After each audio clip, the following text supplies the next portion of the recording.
It's us, Gene Altador and Manuela Altador, giving you a full, I guess, a recap of all the different phases that we have with Project 2, When I Do in Darwish. Yeah, so this video will be highlighting the foundation piece. So we'll be talking about, you know, what it took to get here, what materials we needed at this phase, and any lessons learned throughout this process. Update, Project 191. We are now getting ready for site prep. Look how big this tree stump is, and that's just one of them. Right now we have some of the contractors forming up the actual foundation, as you can see behind me.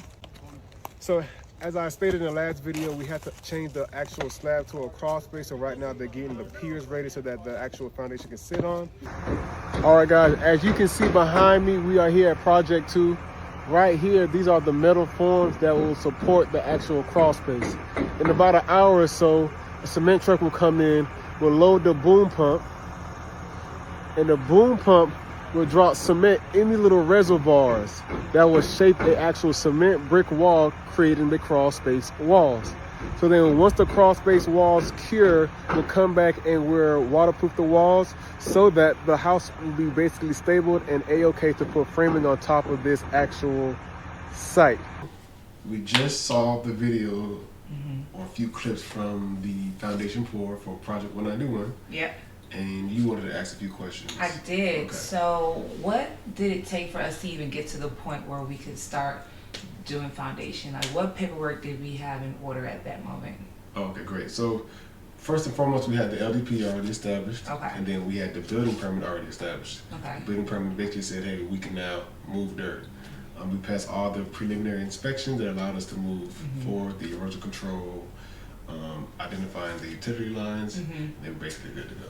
Okay, cool. So this time it's a little bit different from clearing the trees, because now we have actual materials on site. So how did we go about ordering those materials?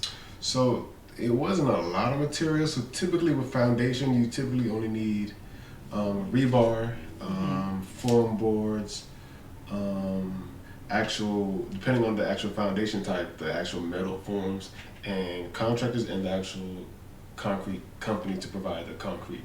Right. So it wasn't a lot. It just make sure that everything arrived at the same on the appropriate date. Right. So was there something that the foundation team provided, and was there something that we actually had to call and coordinate, or did it all just come together? Oh, great question. So we had to coordinate the foundation materials such as rebar. We had to coordinate the boom pump because the site was so high up in the lot that it would have been too hard for them to pour it with the actual concrete truck. So we had to coordinate that, and then we had to schedule when the sub needed to be there. We also had to schedule when the actual cement truck needs to come to the site, as well as we needed to identify how many yards or how many trucks we needed. Okay, so how do you do that? How do you know how many trucks you would need for like a foundation? There's a way to do the calculation, but I leveraged the contractor, the sub, to give me the most accurate number because again, they do this every day. Right. This is not my full-time job, so I leveraged their skill set and experience to give me as many yards, or tell me how many yards I needed for the project. Yeah. There was a part in the video where you mentioned it had to switch from a slab to a crawl space. Yes. So talk me through what led to that. So what led to that is the way the contractor started leveling the actual area for the home. There's 4 points that indicates where the house has to go, right? So the contractor will start at the very forefront and then grade past. So once we got to the rear of the actual lot, we realized that the elevation was super high on the back end, creating a big hump or a hill of dirt. That we had two options: either we convert the home into a crawl space, or we build a retaining wall.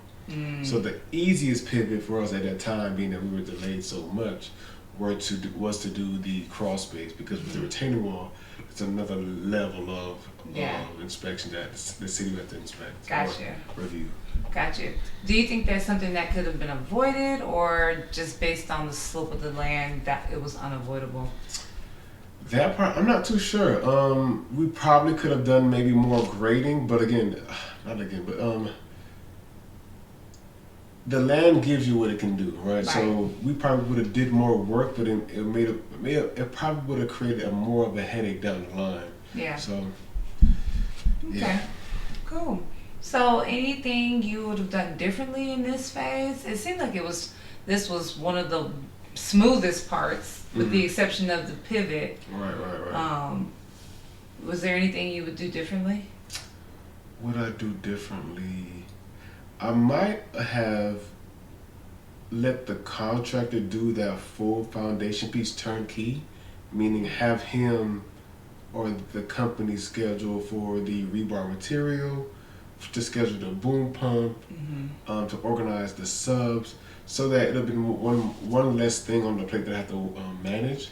Oh, okay. To have them like, hey, you control this, and you tell me the allocated cost for each of these things, and then we can do one big payment, opposed to organizing 4 different tiers or 4 different individuals for one project. Oh, yeah. Not to say that it was a bad thing, but in terms of my effectiveness on time, I could leverage his skill set to do all of that. So now he would be the one on the hook to schedule all that. Okay, well that's good. That's a good lesson learned. Sometimes we want to have our hands in all the pots, but then we realize that that actually isn't the best use of our time. So okay, that makes sense. So all in all, with this phase, in the foundation phase, we were able to get all of our required documentation through Henry County. Then we were also able to get everything coordinated.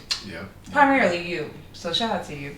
Get everything coordinated that was needed for foundation. So that was pretty cool to have that up close view of the foundation being put together.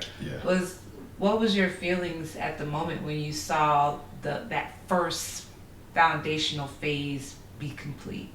So it was more of a deeper learning curve, because I've only seen slabs get poured. So seeing a crawl space, it was relatively new, and I was just more like a student back in the classroom, asking the contractors like, hey, what does this do? What does this do? Like, I don't know if you guys saw in the video, there's a gentleman taking a spray can and he was spraying in between the metal forms. So, and I didn't understand what that was, but that was, I believe it was some type of oil or gasoline that basically he treats the form so that once the concrete gets in there and gets solid, it doesn't stick to the metal forms, because they have to reuse that multiple times. So it's just being able to be a student back in there and then like literally ask as many questions as I can, because again, it may not have been the most efficient thing in time for me to handle all those 4 pieces, but it was great to see that for a foundation pour, it can be a magnitude of pieces coming together for one objective. So good overall time spent, because you learned, and now you can, if someone has a question, you know firsthand how you should walk through that process when it comes to a crawl space. For sure. All right, well, that was an awesome job. Now we are getting ready for framing, so that's exciting. My favorite part. So now we know that our time is money, so in the future we'll probably use our subcontractors as our subject matter experts to get us through certain phases, but it never hurts to know firsthand as well, because now we can fact check somebody. As well as get better pricing, because we have direct contacts with these individual subs, opposed to being upselled, All right. Cool. Good job, babe. Thanks. Bye. We're out. See you guys later. Bye.